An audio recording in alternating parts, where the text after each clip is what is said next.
Gempa yang mengguncang Turki pada Senin 6 Februari 2023 kemarin hingga saat ini masih menyisakan duka mendalam. Baru-baru ini dilaporkan bahwa korban tewas gempa Turki sudah melebihi 20.000 orang dan lebih dari 80 orang dikabarkan terluka.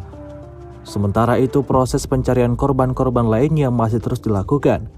Tampak dalam rekaman yang beredar di media sosial Telegram pada Sabtu 11 Februari 2023 memperlihatkan kondisi salah satu kota di Turki yang mengalami dampak gempa yang keras.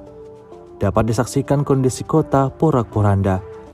Di sisi lain, bantuan-bantuan terus berdatangan dari berbagai negara untuk Turki dan juga Suriah sebagai negara yang juga terdampak gempa bumi beberapa hari yang lalu.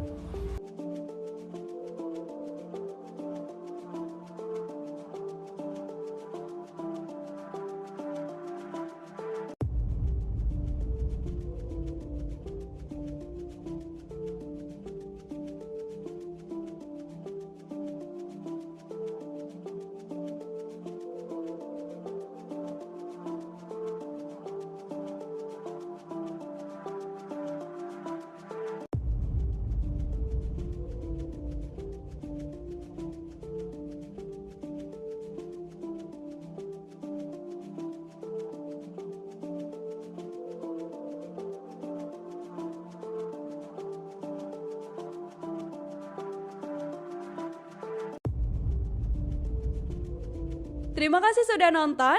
Jangan lupa like, subscribe, dan share ya.